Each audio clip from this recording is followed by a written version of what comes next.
Mga kabakal, so yan. Meron tayong project dito. Tuturo ko sa inyo paano gumawa ng funnel from plain sheet material. So yung diameter sa baba is 100 and 30 dun sa taas. So from plain sheets, tuturuan ko kayo paano gumawa ng funnel.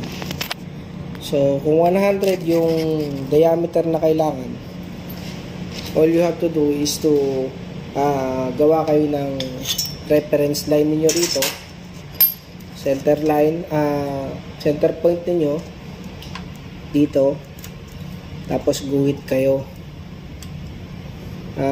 gumuhit kayo nan. Magiging imaginary line natin to mamaya. Then after, since 100 yung diameter na kailangan natin kunin, kailangan makabuo lang tayo rito ng 100 dito, 100 din sa kabila, no? So kung 100 yung diameter na kailangan natin, i-times nyo lang, i-multiply nyo sa 2, tapos gawa kayo ng bilog. Yan, bilog.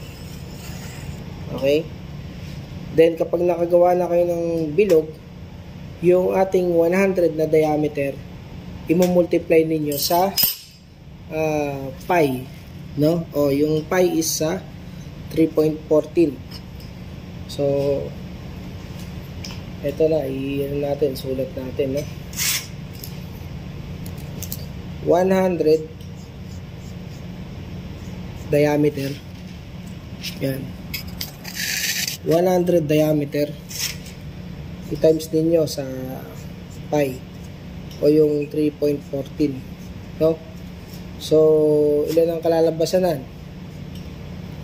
10 times pi o yung 3.14 is equals to 314 mm, millimeter. 314 millimeter. So yan, 314 millimeter. Meron ako ritong cord o any wire, no? Any wire na pwede nyong ihulma dito sa ating circumference.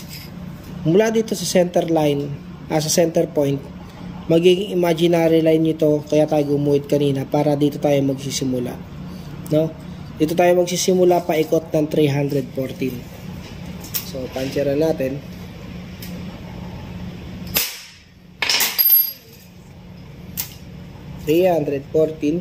So nagsukat na ako ng cord, so nilagyan ko lang ng tanda. So ayan, ito yung 314 ko na cord. So ayan, 314, ito na, ayan, ayan. Nakuha natin 314. So i-markingan din natin uli yan. Markingan natin. Yan. Tapos puncher. So yun, i-emphasize natin yung guhit para makita ninyo na maganda. So ito na yung kailangan natin. Nakuha na natin yung kanyang chord length. Yan. So gamitin natin na pen pen para mas malinaw. Yan.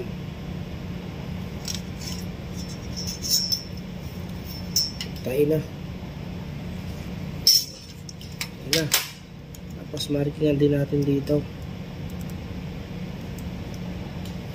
Mamaya natin markingan ng pentel pen para mas makita pa natin. So ito yung ating center line ulit. Ayan. Nakikita nyo ba mga kabakal? So mas may gamitin natin ng marker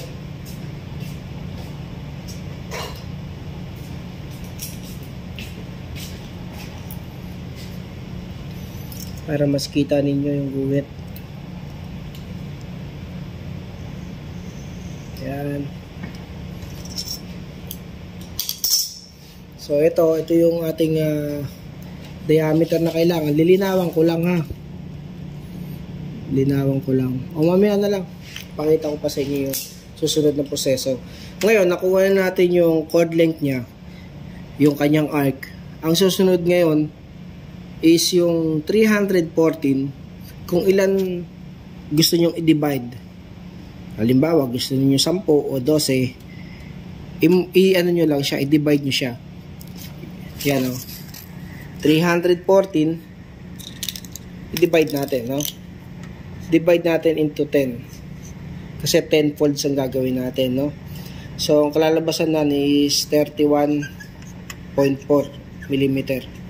So, ayan. 31.4 mm. Ito yung kailangan natin i-divide dito. Ayan. So, subukan natin. 31.4.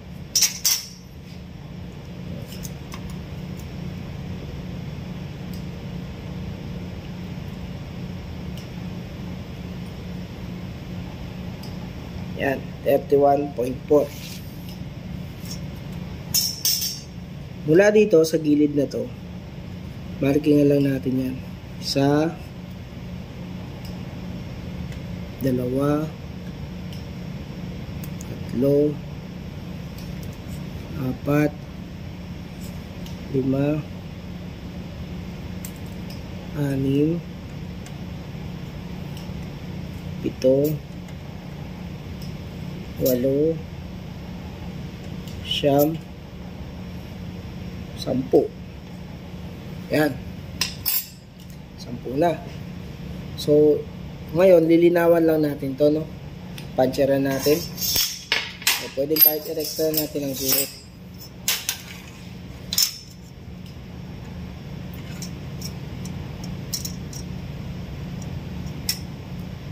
Yan.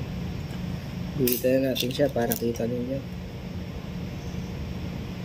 Yan.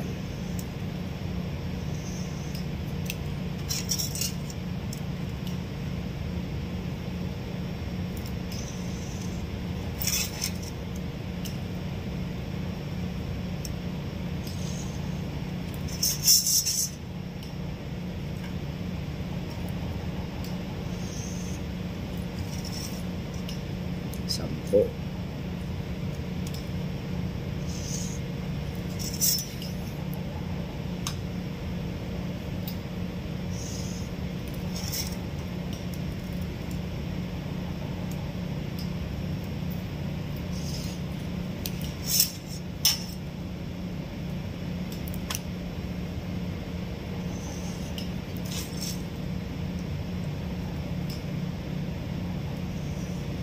So, ayan.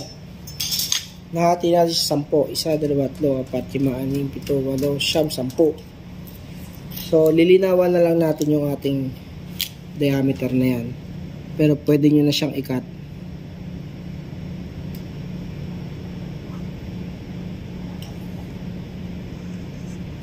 Ninawan ko na ng ballpen ang marker para makita ninyo.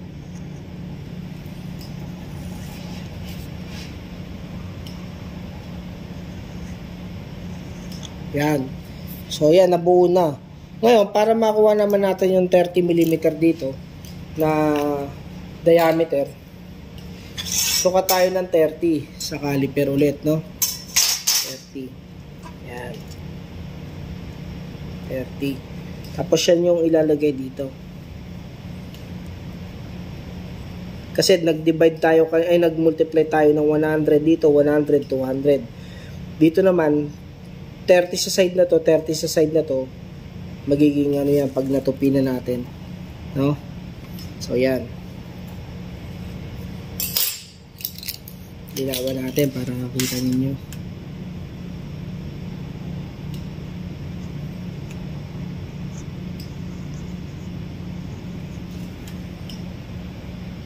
Yan.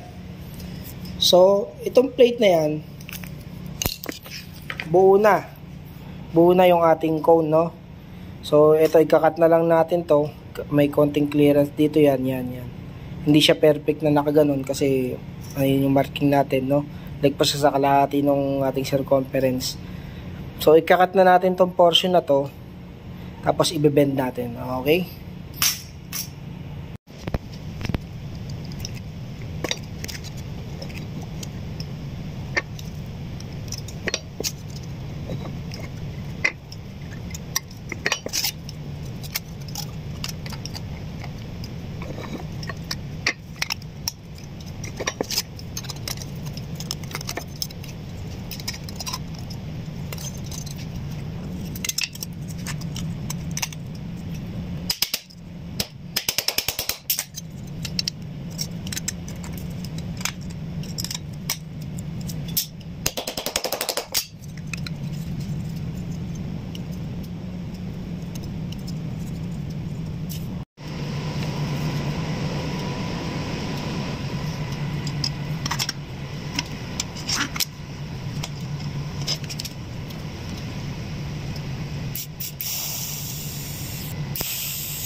na mga kabakal.